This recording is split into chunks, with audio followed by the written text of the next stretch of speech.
Did Donald Trump win this election, or did Kamala Harris lose this election? I fundamentally believe that Kamala Harris lost this election, and let me rephrase that. Kamala Harris's campaign lost this election. Black women are your base, the base of the Democratic Party, and I agree with that. Why not? Why does Joy not get the first interview over Dana Bash? Like, just a simple question for the folks in the back. A lot of times for the overpaid consultants that the party uses, which are they're risk averse, they believe in, I'll use their words, not mine, they believe in the idea of precedent and following precedent for whatever that means. Bang.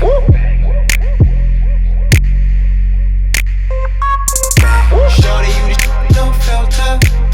IG pic, no filter. You could get the no filter. I'ma tell her how it is, no filter.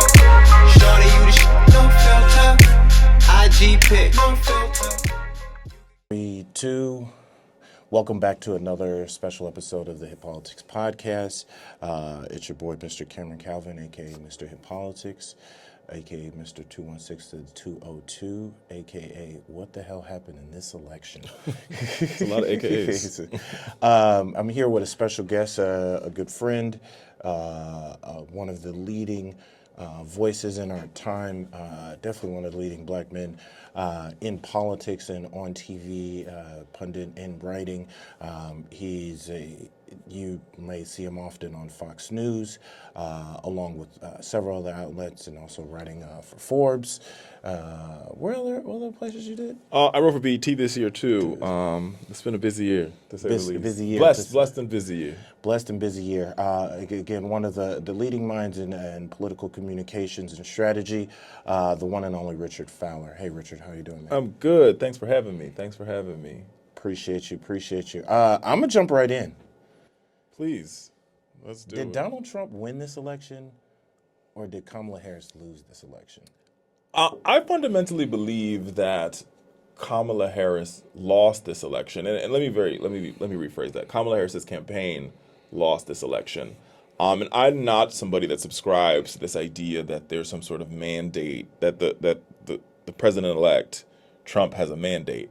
I do think that he won overwhelmingly, that's for sure, with electoral votes. But if you look at both popular vote totals as well as what happened in the battleground states, what you actually see is a president-elect that won in a lot of states by very small margins, which speaks to me to some of the deficiencies of the Kamala Harris, and I would say previous to that, the Joe Biden campaign that got Donald Trump to the point where he could win by small margins in those various battleground states. When you say election, I think to a lot of viewers, we're insiders, as in we deal with this day in and day out for years now, decade plus now.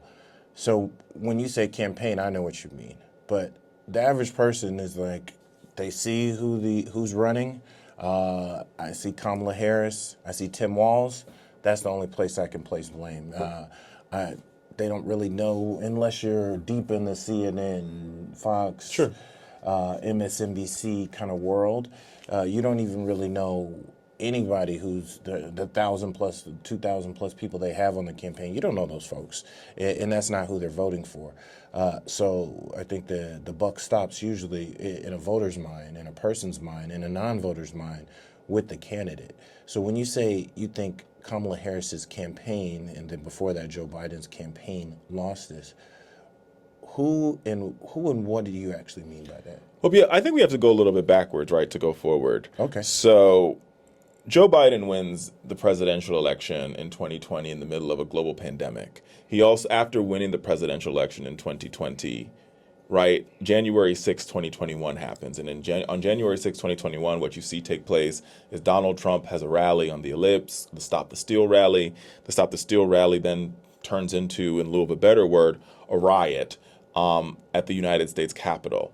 Following that riot, there was obvious, outrage, right, by both Democrats and Republicans. I think following that outrage is where the beginning of Trump's path to re-election begins, at least in my mind, because it becomes of how do we hold Donald Trump accountable. and how we hold Donald Trump accountable, instead of coming up with one plan on how we're going to do this accountability, whether it's going to be, an impeachment trial, which, to the point that Mitch McConnell made, and this is getting in the weeds, but for the folks who like to get in the weeds, let's do it, right? Mitch McConnell says to Pelosi and House Democrats, hey, look, you should impeach him for the record, but let's be very clear. By the time this impeachment gets to the United States Senate, Donald Trump is not going to be in the White House, number one. And number two, there are not going to be enough votes in the Senate likely to impeach him. House Democrats and Pelosi say, well, it doesn't matter. We're still going to go along with this impeachment. And that's sort of the first measure of accountability. Following that, Pelosi decides with House leadership, we're going to create the January 6th committee. And then while that's also happening, various state actors, i.e. attorney generals from all Democratic attorney generals, whether it be in New York or Nevada or Michigan or not in Georgia because they didn't have a Democratic attorney general there. But everybody was like, well, how do we also too hold Trump accountable? Mm-hmm. And what they actually created from the media perspective was a split screen. And what that split screen did is, and for folks, so folks who are at home who don't understand the politics of it, just remember the previous transitions. So in 2008, George W. Bush is term limited out, Barack Obama wins. And then literally on inauguration day, George Bush gets in the helicopter at the back of the Capitol. And then you don't see George Bush again. Like, he just disappears, right? Same goes for in 2016. In 2016, Barack Obama's term limited out. He walks to the back of the Capitol. That's when Michelle had the pony. She pulled her hair back in a little ponytail. She had the red coat on. They get on the plane. They get on the helicopter. And she disappeared. And they both disappear. You don't see them again, right? Because the whole deal behind the American presidency is once you vacate the White House, you have to give room for the other guy or person to do the job. In creating, and I'm going to use words a conservative use because I do think it's relevant here, the lawfare against Donald Trump. Like, we all have to hold him accountable. What Democrats and progressives actually did was they created the potential for a split screen. And let me be more specific about that. What they did was they forced news directors not take yourself out of the MSNBC, Fox News, CNN world, but put yourself into, your local ABC affiliate in your hometown, where there was so much happening with the president, with the former president, Donald Trump's court case in New York, or Donald Trump's court case in Atlanta, that a news director had to make a decision. Do I cover Joe Biden capping insulin today, or do I cover Joe Biden cutting a ribbon at X event, or Joe Biden doing a pension event in Ohio, or do I cover the Donald Trump trial? And in putting those news directors in that decision, what you created was a split screen where even though Donald Trump was not the president, Donald Trump continued to exist in the media space, almost literally on a split screen with Joe Biden, where there were days where Donald Trump got more coverage than Joe Biden did. And so what? Not sure who you're assessing blame here per se, but essentially, because we never let Trump fade from the public eye, because he was constantly being engaged, like I said, with the impeachment trials, with what's going on in New York, the indictments down in Florida, the raids. You're constantly keeping him in the news, giving him an opportunity to have comment. It is newsworthy, obviously. He is a former president. It's absolutely newsworthy. And this is a gentleman that we know is, one, I would argue, probably a better manipulator of the media than the sitting president of the United States, Joe Biden. And he runs Donald Trump in himself is a media operation and he, on many days over the past 4 years, himself as a media operation was beating the White House's media operation, which has like 30 or 40 people that work for it, right? And so you have one guy beating the other operation, and there wasn't a thought of, well, maybe, just maybe, there's too much accountability being held to Donald Trump, because in holding him accountable, I would say holding him over accountable, right? In this particular case, what you also did was you created a situation where he could claim that he was a martyr. You could claim that, look at what they're doing to me. He created this narrative around, look how unfair they're treating me. Look at all these cases. He got sympathy. That sympathy was part of the fundamental foundational steps to his reelection. So are you basically saying that we never had like the Kamala Harris, Joe Biden, Democrats never had a chance because Kamala Harris, Joe Biden, they couldn't control that. They couldn't control that. They might have, even if they held signals and so forth, to your earlier point, there were all these different groups and entities, whether it was in Congress, whether it was in the Southern District of New York, whether it was in Florida, whether it was in Georgia. There are other folks who kind of wanted their pound of flesh following the 2020 election.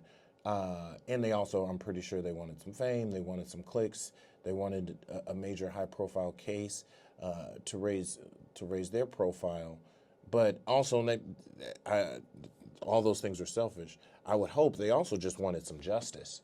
I hope so. But hope they got it. I mean, here's the question. The question now that we're asking ourselves, I think it's twofold. Do we get any justice? So, it's twofold because one, that's one thing, and two, what does the Biden team do about it? And we'll talk about that. But I think the question that we should ask ourselves is, did they get justice? I mean, think about where we are now. We're in a world in which Donald Trump has won re-election. He now has control of the House. He has control of the United States Senate. He has control of the Supreme Court. And how many governorships? They have tons of. They have over 28 governors, 30 governorships. They have more state legislatures than I can count on my fingers. They have a real stranglehold on the country at this particular point. And so for all those folks, my question to all those folks who are like, we have to hold them accountable. My question is, did you get the justice that you asked for? Because in my opinion, I would argue you didn't, right? Because he won re-election, and yet still many of these cases did not actually make it to a verdict, or many of these cases never made it to the actual courtroom where all the evidence was heard. Because what the Trump team was so good at doing is delay, deny, and it created the beginning of the foundations of what was his reelection. It's also worth pointing out that Donald Trump runs the longest presidential campaign in American history, which launches literally before the midterms even start. He launches his reelection campaign. All of these things combined, coupled with the fact that what's happening at 1600 Pennsylvania Avenue was a White House that was insular at best, I would say tone deaf at worst, when it comes to talking to their base of voters. So throughout the Biden presidency, the Biden White House was losing their base each and every single day, and to the point where there was missed signals. Like case in point, in the midterm elections, where there was not a red wave, right? I mean, maybe there was a red, I don't know, leak, but there wasn't a red wave. It was sort of celebrated as like, a big Democratic victory. And I was like, well, where is this victory, right? We lost control of the United States House. We lost a number of governor's mansions. Yes, we didn't lose control of the Senate, and it wasn't as bad as pollsters and prognosticators predicted. But it wasn't worthy of a victory lap. It was worthy of us looking at what happened, looking at the slippage in base voters, and figuring out how do we ensure that this doesn't look like 2020. But instead, I thought this White House saw the midterm election as some sort of moral victory or some sort of high ground, and they ignored the fact that for many American voters, they were still worried about the price of eggs. They were still worried about the price of bacon, and there wasn't much sympathy or empathy for these voters way prior to 2024. I'm talking about at the height of the inflation crisis. You have a White House that responds to the American people by saying, well, inflation's transitory, well, whatever that means. First of all, that's not a thing. Inflation isn't transitory. That's not a real economic phrase. It's either you're inflationary or you're not. And at that moment, America was inflationary. And don't get me wrong, I'm going to be very clear with you. The president cannot fix inflation single-handedly. The president can't wave a magic wand and end inflation. But as we know, the president will always be blamed for inflation. Absolutely. And I think the president needed to show some contrition. I think the president needed to show. I don't think he did that. Well, before that, you're going on a very long explanation. Yeah, because that to me contradicts what your initial gut reaction. Because they're all it connected. Feels like Donald Trump won and not that she lost, because how you set up like the conditions are. Donald Trump has been running the longest re-election campaign we know. Donald Trump is continued to understood and took control of the media narrative that he was given in that split screen reality you made. So he took advantage of that. These are things that he either was handed and found the right way to be able to manipulate and to use to his advantage. But these are things that, to me, you haven't even gotten to actually how the campaign. Sure, is but run. listen, the reason why I'm using this as the base, the sort of foundational argument, for me at least, how I see it, is there were tons of moments in which Joe Biden, the leader of the Democratic Party, right? Because when the president of the United States is the leader of their party, could have said, "Hey, there's going to be, if we're going to hold this guy accountable, we're going to do it one time, and we're moving on."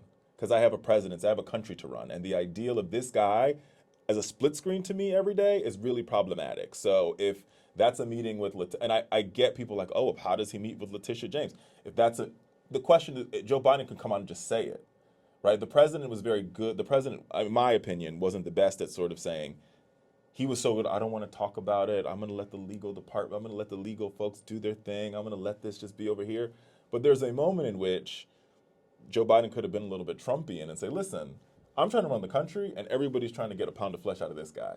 And that's a waste of our time. Let's actually move the country forward. There's so many challenges that we're facing He today. could never say something Yes, he like could. that because Donald Trump does it all the time. No, well, I think you're leaving out a huge chunk of history that kind of forces the hand of January 6th happened. And I don't we all deny that. No, we all saw that. And while I was here. while I agree with what you're saying in the sense of I do have some agreements in that, hey, we all need to move on. Try to get him once. If you can't get him, But he's a get leader. him once. But as the leader, as what Joe Biden ran on and what Democrats are running on is that, hey, people died.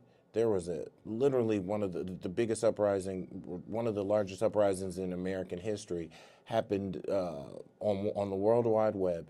And if they didn't pursue that to its ultimate end, it's kind of open season on you can kind of do whatever the fuck you want. Yeah, but right now it's open season. You can do whatever the fuck you want. I don't know how you tell people not to try to prosecute No, but I mean, Trump I think you can. when January 6th happened. I think if January 6th didn't happen, I But could here's the understand thing: moving the ultimate prosecution, in my opinion, the ultimate prosecution is an impeachment, which happens days after January 6th. At minimum, impeachment don't mean shit anymore. At to minimum, it's like sure. it literally doesn't work. Sure. Clinton been impeached. At minimum, Biden's been impeached. At minimum, Biden could go to House Democrats and say, hey, listen, I think this January 6th primetime committee is a bit much, and you need to knock it off. He, at minimum, can do that. But why would he do that? January 6th was such an affront to the country. It's an affront that American voters did not care about. Kamala Harris they had to find that out. We found that out the hard way. Kamala Harris's final, like one of her major addresses on the ellipse of the United States, in the ellipse in front, the same ellipse where Donald Trump was. No, she spends 8 minutes at the top of her speech, before she even gets to what she wants to do for the country, lambasting Donald Trump, telling you why he's not fit, telling you why he's going to take out the enemies from within, and none of that moves voters. And this gets to where the Harris campaign or the former Biden campaign goes wrong, is that wasn't going to move voters from the beginning. Donald Trump might be the existential threat happening over here, but for most of the American people, the threat happening in front of them, the real threat, where real harm was happening at their kitchen table. Yeah. And that was ignored. And that was ignored before Kamala Harris got on the ballot. That was ignored when Joe Biden was on the ballot. And that was ignored in your base. Black voters were talking about the economy, right? Latino women were talking about the economy. And there was we're going to act like this is not happening to us at the White House, which gets you to Vice President Kamala Harris and her campaign, where even in 100 and some odd days, they couldn't make up the delta from a sleepy Biden campaign that was not addressing these major issues that voters were dealing with. I hear you. There is a lot of talk, and you just had an article that just published in Forbes around black men. As a black man, it girded my soul because I haven't seen this happen now in 2 elections, but definitely in 2020, working on the Biden-Harris campaign and responsible for African American paid media. So I saw this fire drill and how it was addressed in first up close and personal, and was one of the people responsible, like, hey, fix this and address this. And seeing this kind of same script rewritten and reread and repeated, that it felt like we as black men as a community were in a no-win situation where, there's a problem, and there was a real problem. There was all the polling, all the focus groups, the corners, the barbershops, the churches, the schools, all the different places. You would hear, to a man, I would hear so many different things that were wrong. Definitely when it was with Biden, but even when it was Kamala Harris. But to the larger percentage, black men are still going to come home. We still voted at the second highest rate behind black women. So we didn't lose them there, but the disproportionate energy, narrative, media coverage, all of the talk, I think, can become and did become somewhat of a self-fulfilling prophecy where it takes your eye off the ball. And we know, I think there's also the kind of underlying and overlying racial tones of, if you're focusing on black men, that means you're not focusing on me. And when you start putting it in that sense, every other group can, whether they say this to a pollster or say this to a focus group, or it's just something they're internally feeling, they may not even share it with their partners or friends. It's that otherism of, why are black men getting all this focus when it's not like, hey, white men are this, or suburban white women, and then I hate even saying that, suburban white women. Well, I don't live in the suburbs. I live in the city. I live in the rural. I live other places. Some people who live in the suburbs don't even like to call it the suburbs. So, but there are no other groups or demographic groups that were being called out at the same level and speed until maybe some different Latino groups, and even that was fractured in terms of really diagnosing like Cuban Americans here or Central Americans and things of that nature, Mexican Americans and so forth. So they were even kind of divided amongst like not just all Latinos, but black men specifically, I think were almost a proxy for what's wrong, and we were set up to lose either way, in the sense that if we did defect, it's your fault, Kamala Harris lost, let's write all these think pieces. If she won, it's not going to be because like the headline isn't, black men came home and supported her overweight. They'll find other groups who may have voted in different ways. Like they'll find other ways to attribute that success. So it felt like we had a moment, a long moment, because in campaign terms, a day is a week is a month is a lifetime. So it felt like it was for several weeks, this was an issue. And as you pointed out in your article, like she did all the smoke. I think she did Charlemagne the God. She did D.L. Hughley. She did Club Shay Shay. But it was, look. Did a little, to me, it was all a little bit a little too late. It was definitely too late, but let me just say this, because I think we need to put, to your point about the fire drill, we need to put the fire drill to bed. Black men are the base of the Democratic Party, part of the base of the Democratic Party. They're very, per capita, they're the largest base outside of black women. And so this fire drill that overpaid white consultants do every 4 years, like, oh Lord, what's happening to the black men? It's silly and it's problematic. And let's be very clear, the reason why they have to do this fire drill in the campaign environment oftentimes happens because in the governing environment, black men are often forgotten and black men's policy priorities are often ignored. So when you ignore us in the governing environment, in the campaign environment, to figure out how we go get them back. And in the article that I write, I reference the George Floyd Justice and Policing Act. In 2020, after Joe Biden wins re-election, right, and not only after Joe Biden wins re-election, but let's take the case of how Democrats win the Senate. Democrats win the Senate because Georgia voters go back out and vote again after voting for the first time to put Raphael Warnock and John Ossoff in the United States Senate. Those two wins were undergirded by black men and black women, right? Black men, and just another factual point, black men are the most the most likely demographic to vote with their women in election. Black men and black women vote together, always, almost always. Like the percentages are like single digit difference. Single digit differences.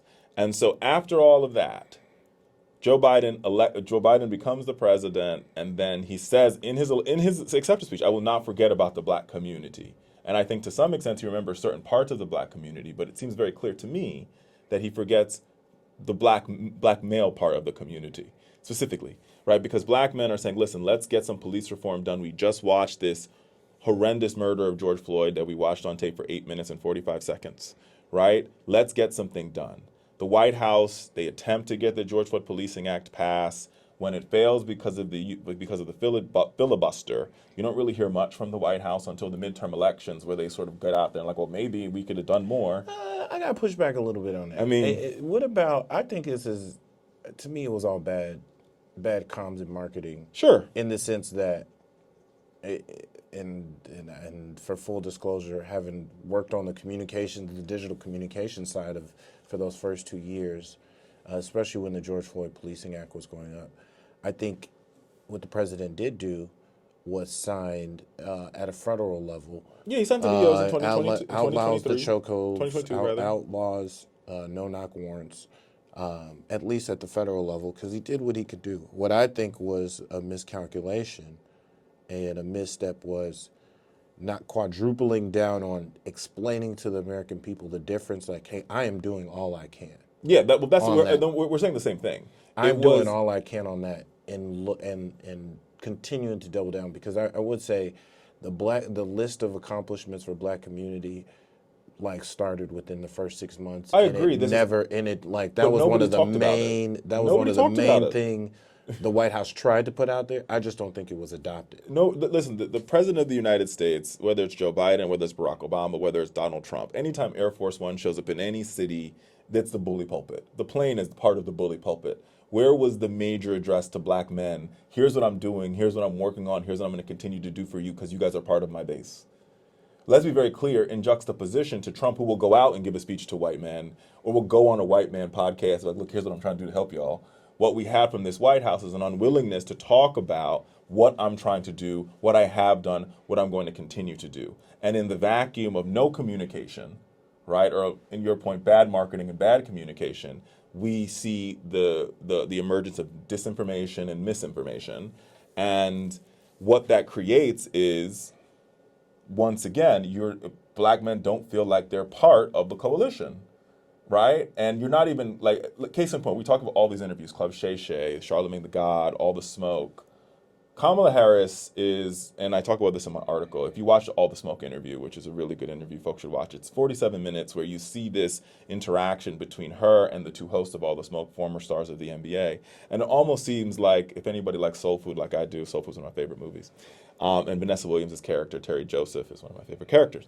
And, what Kamala Harris channels is this sort of rich, wise old aunt in this scene between her and the two characters of All the Smoke, the crosstalk, and you get to see this real black woman. You get to see a conversation only a black woman can have with two black men. I agree. I think, to me, that was one of our best interviews. Yeah, but the question, and my problem with that is, why didn't we see these interviews 2 years ago, 3 years ago? This should not have been her first time showing up on All the Smoke. It should have been her third or fourth time. She should have been calling in. If it were my media, if it were my White House, mind you, which is all Monday morning quarterbacking, and I'll acknowledge that. But, like, how do we make sure that she's talking to this base of voters as only a wise old black aunt can? Right? And so by the time we get to Election Day, or by the time we get to the point where the campaign switches over from Joe Biden to Kamala Harris is not a new entity. We're in focus groups with black men. People are saying, I don't know much about her. I need to learn more about her, right? That is problematic to me in a world in which she was part of the White House infrastructure for 3 years prior to her running, almost 3.5 years, and they sort of put her in the background. And I blame the White House, which, let's be very clear, I'm not going to name any names, but a lot of the White House governing infrastructure also become the campaign infrastructure. No, you can name names. I mean, I can attest to being the firsthand understanding the structure of the White House. People just assume president, vice president, you guys are all working together. The vice president has a team, but it's top of the ticket. the White House is under the control and purview of the president and his senior staff. and his staff, and it is like a 3-to-1 in terms of even just financial allocations to have enough slots and staff and people and so forth. I always tell people that I worked on the digital engagement team for the White House for the president. Our digital team might have been like 23 people, 22 people. The starting digital team for the VP was 1 woman, and that didn't increase to 2 people when they got like a part-time videographer for at least the first 6-7 months. And now I think even at its height, right now, at its height, might be 4 people. And look, and what makes that so heartbreaking to me is before this interview, we were having a conversation around how the White House saw race in their purview. And one thing that you'll hear from many of White House senior staff is, well, we thought our race problem disappeared when we picked Kamala Harris, right? So if you thought that was the solution to your race problem, then sure, you could think that. And I'm not saying that you're wrong in your thinking. Why not utilize her as part of the solution to your race problem and saying, yo, you're going to do drive time radio once a week. You're going to be on with Ricky Smiley. You're going to be on with DL Hughes. Like, you're going to be on the radio so much, Black America not going to know what to do with you. You're going to be so available. And I think you have to juxtaposition that, right? Because I like to study how people show up in the media, how people show up to their respective bases. In the Trump White House in 2016 to 2020, Mike Pence, before the pandemic, if you invited Mike Pence to your Bible study, there was a possibility that Mike Pence might actually show up. Mike Pence shows up to like every Christian conference in the country during his 4 years as vice president, because he understood that part of his role as vice president was to speak to evangelicals as that part of the base, and he was laser focused on that. So if you invited him to your church conference with 20 people, Mike Pence might just show up. That wasn't happening in this Biden White House, where there was we're going to make sure that Kamala Harris, during the summertime, Kamala Harris is doing every conference,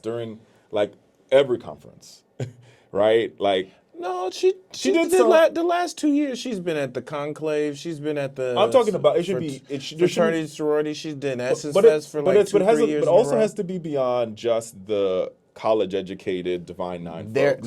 There it is. Because I think that's the issue, is that we got to realize only 41% of America has even a college degree. And let's look at the number. Let's look at the black male numbers. And there's only about 14% of black American men who have a college degree. 1% with a PhD. A majority of black men are non-college educated. So when you're saying, I'm going to go talk to the Alphas, great brothers, I'm going to talk to the Kappas, great brothers, I'm going to talk to the Qs, great brothers, the Iotas, great brothers, right? I'm going to go to Essence Fest, which I think Essence Fest gets to a larger black audience. But you're still not talking to, and I mean, I've been covering black men for the entirety of this election. And what you would hear in interviews constantly, right? I'll never forget the brother I interviewed, and his name escapes me in this moment, at the top of the year in Atlanta. And he said this: every time they come, they go to Spelman and Morehouse. I don't go to Spelman. I don't go to Morehouse. I'm from the hood. And if the hood, and this is what he said, this was his words, not mine. And if you're not coming over here to talk to us, you're not really having a conversation with Black Atlanta. And to some extent, I love the folks at Spellhouse. I have brothers and sisters at both, right? But that's as real as it gets. But that's real, and it's true. There's some truth to that. I mean, I was down there I was in Atlanta a couple times this election season, and I remember I had to walk from a rally where I was walking. I had to walk a couple blocks to get an Uber, kind of get out of the perimeter to get an Uber, and somebody just saw me walking. They were like, "What's going on? What's all the commotion?" I was like, "Oh, this was back in the spring when Joe Biden was talking." I'm like, "Oh, Joe Biden just spoke." I'm like, "For real? He here? Why he go over here?" Like, we were at the Pullman Yards or something like that. Like, he's like, "Is he gonna come to?" And he listed a couple other Atlanta spots that, like, I'm like, I don't know, I don't think so. I don't even know where those are. I want to circle back. I think something that also, and you have a very, very unique perspective, given that you are one of the few Democratic voices, definitely black Democratic voices, on the Fox News channel, having co-hosted or guest hosted like The Five, and I think probably on almost every segment and show there. So you've been there for some years.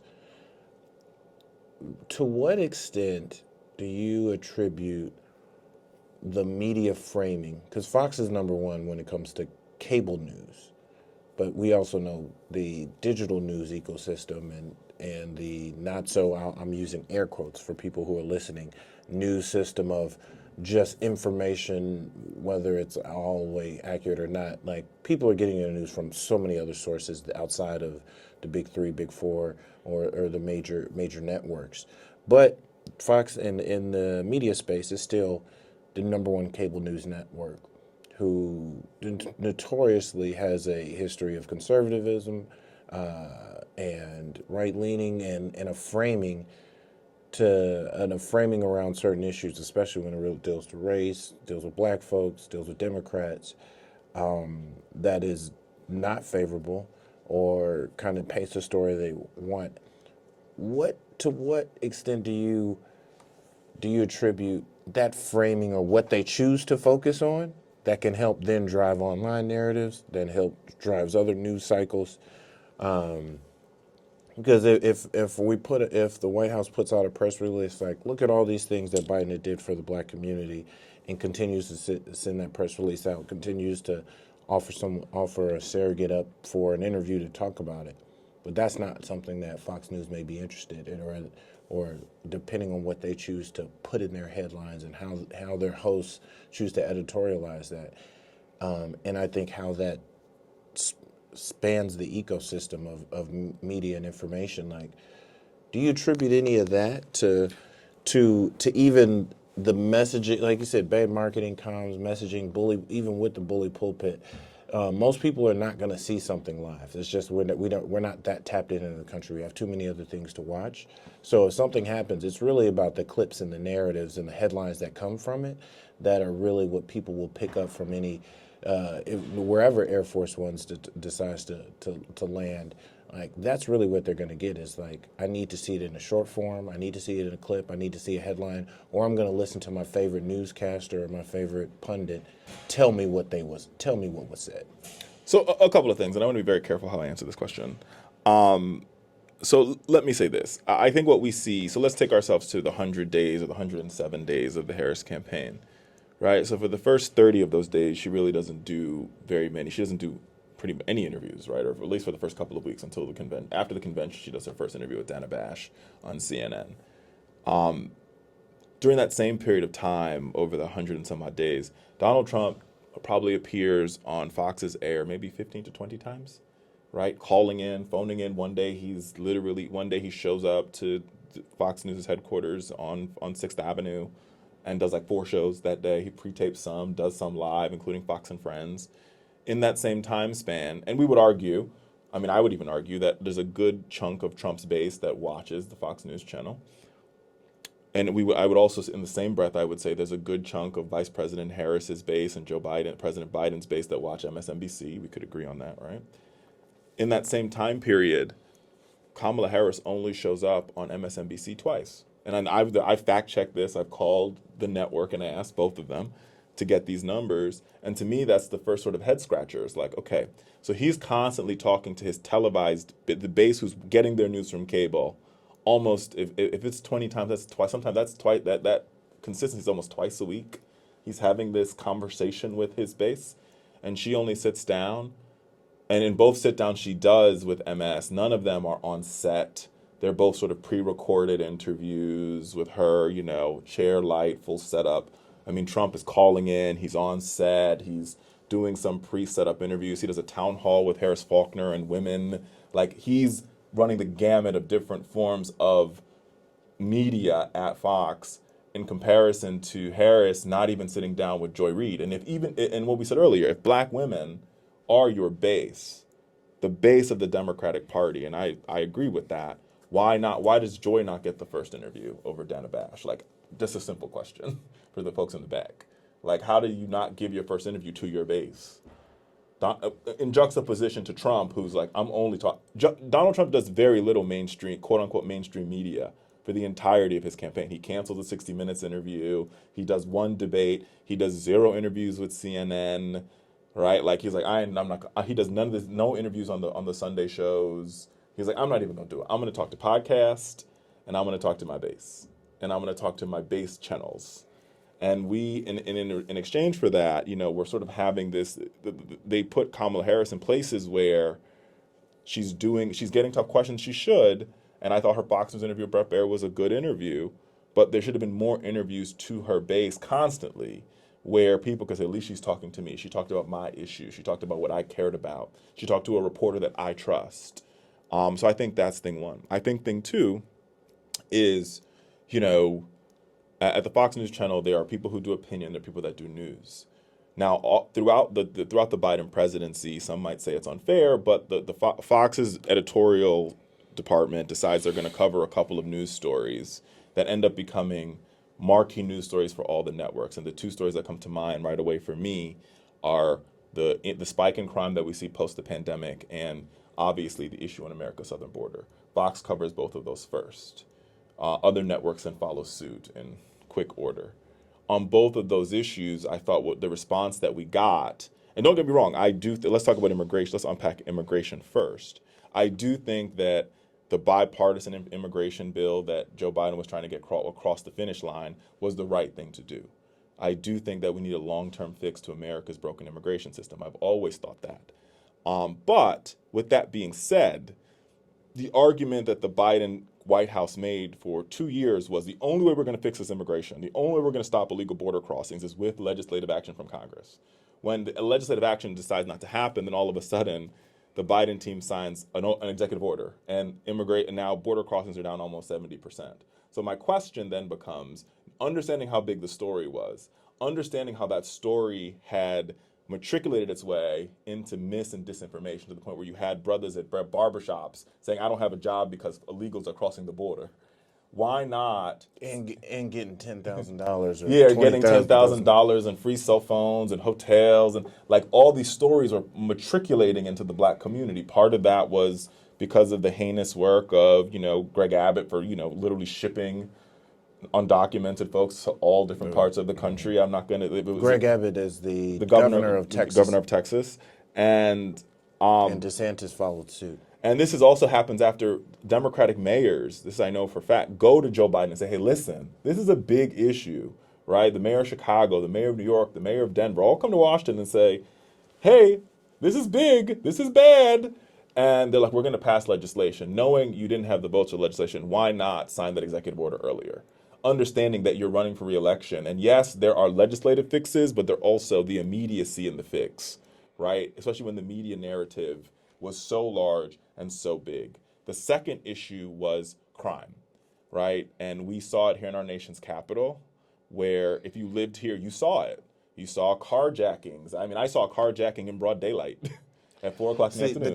The crime is, and I want to, we got to maybe come back to that for another episode, because we've got to dive into like the crime psychology. Of course. And the crime sham is that the numbers, people will show you the numbers that crime is down. It is. Violent crime is down.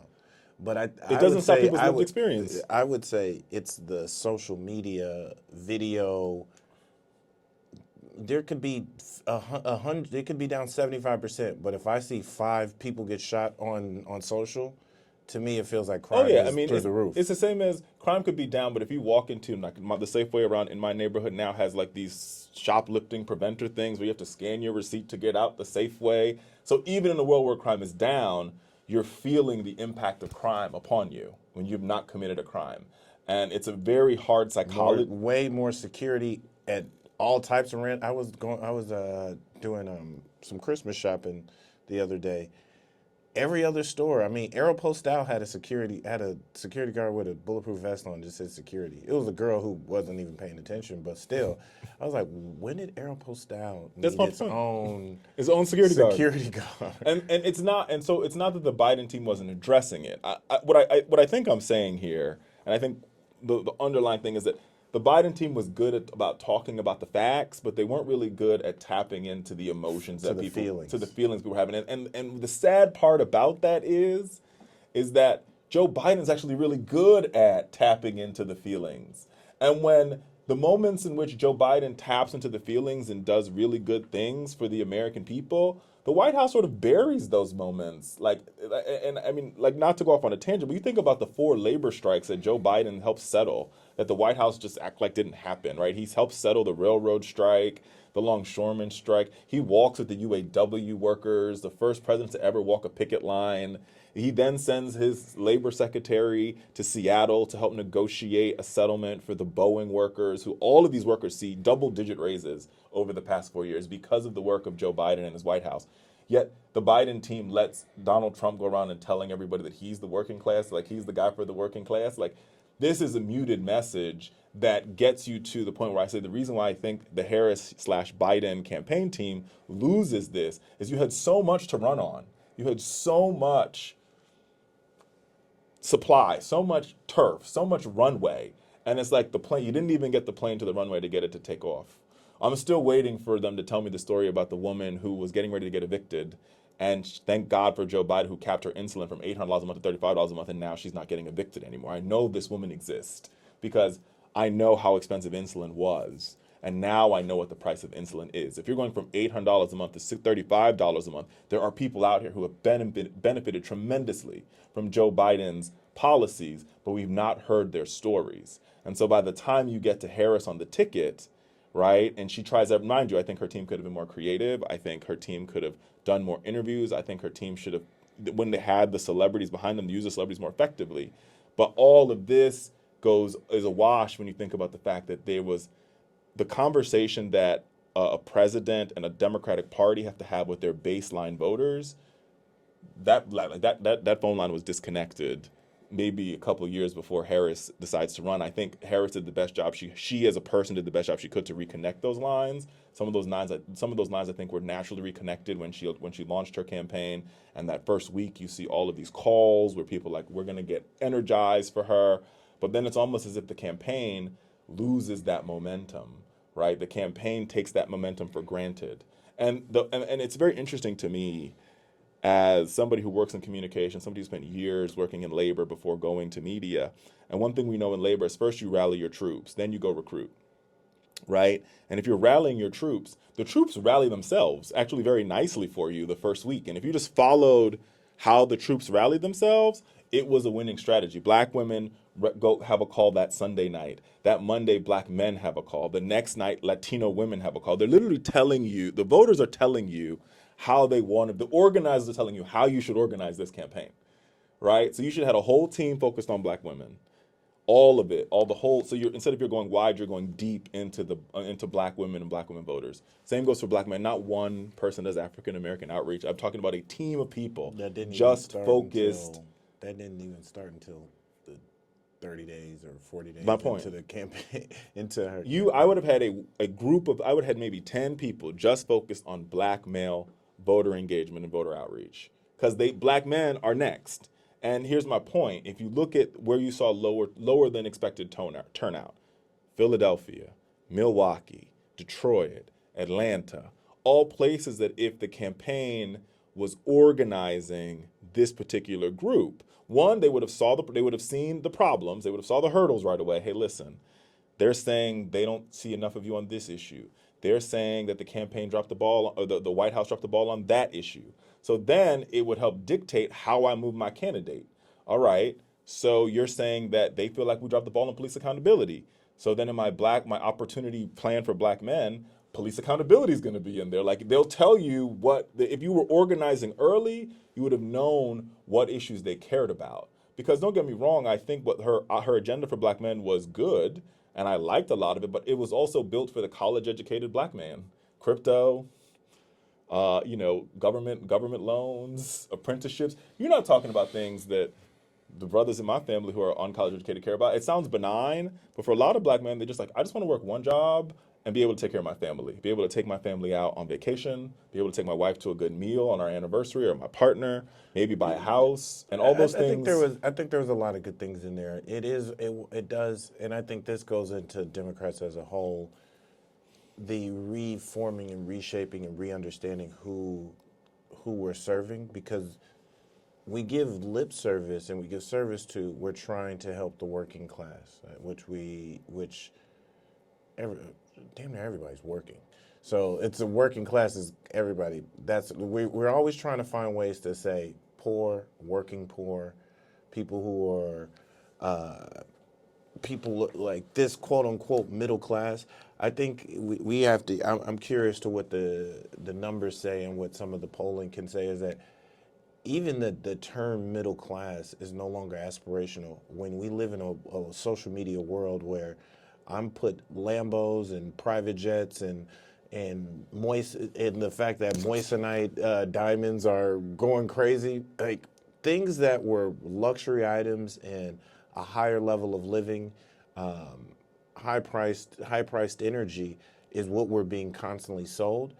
And we all, I think, intuitively, whether college educated or not, you realize middle class don't cut it. So we're being sold a rich and famous lifestyle and that obsession with that. But politically, we're constantly telling people, we just want to make sure you're working. We just want to make sure you're in the middle class. Aspirationally, nobody wants to be in the middle.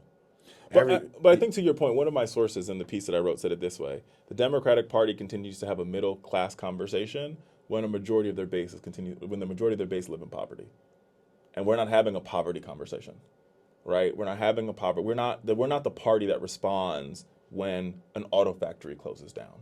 We're not the party that responds when a hospital closes down. That's the only hospital for 50 miles, right? We're not a party that even says, look, Joe Biden caps insulin. We know that where you see some of the highest rates of diabetes in this country is the Mississippi Delta, Oklahoma. Why didn't Joe Biden go down to the Mississippi Delta and say, hey, listen, we know diabetes is a problem down here, and we're going to make the drugs more affordable, right? Because it's like we have to talk to this.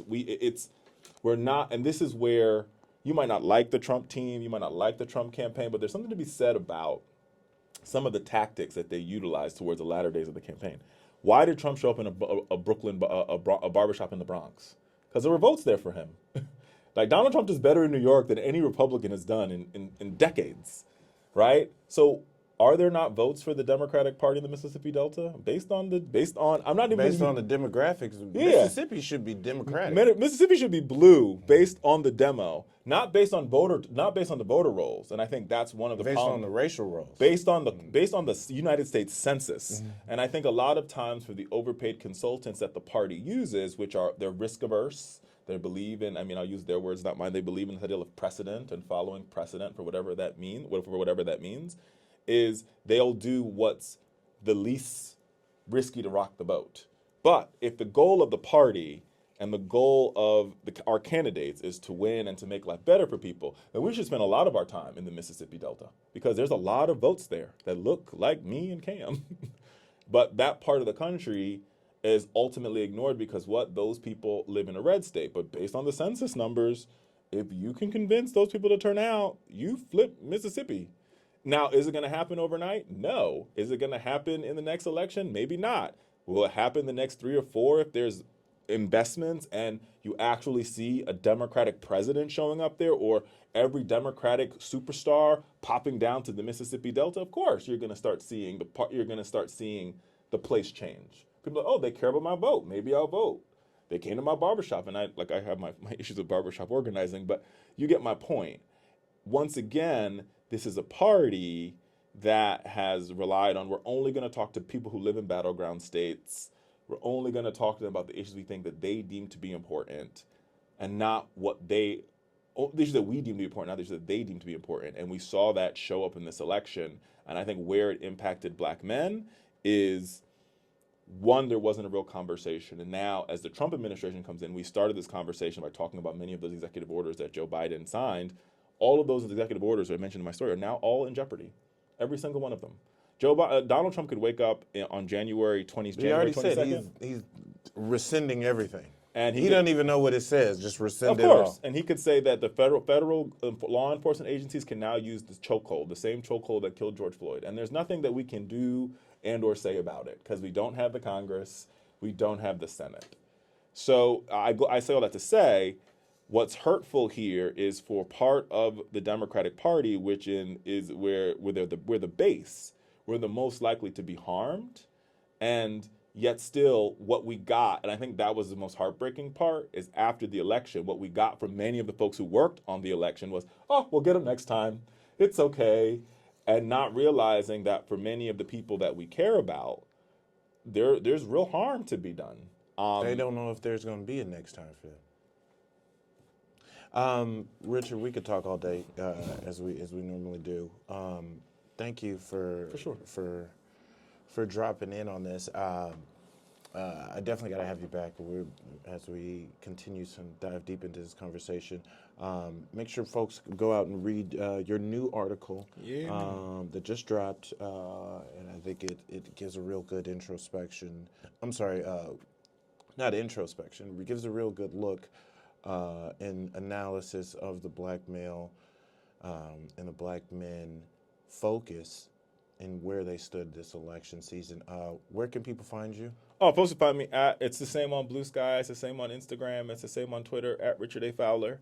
And I hope folks check the article out. And look, I wrote. Can they find you on TV? Yeah, they can find me on TV. But you find me at Richard A. Fowler, you know when I'm on TV. And I'll say this: look, I'm not throwing the baby out with the bathwater here. I think that there's a lot of good that the party can do in rebuilding itself. I just urge the party to rebuild itself around the people that brought the party to the dance. Like as Frank Sinatra's famous song goes, stick with me, baby, I'm the fellow you came in with. And for the Democratic Party, Black America is the fellow they came in with. And so much of their success is due to the votes of Black America. So in this moment, what can you do to make sure that your base is good so you don't have to worry about that? And look at the other side and look how they treat their base versus how you treat your base. And I think that's the most frustrating part in this moment. So with that, thank you, listeners, again for tuning in for another great conversation here at the Hip Politics Podcast. Make sure you tune in and subscribe across over all your podcast networks. And make sure you tell a friend to tell a friend to tell a friend to tune in. We are weekly, but we're I think we're up in that ante. So just tune in definitely on YouTube or any of your Spotify, Apple, YouTube Music, Google Pods, and all the other cool places you can listen to your audio and video podcast. So this is another episode of the Hip Politics Podcast, and we're out. Peace. Hip politics, baby.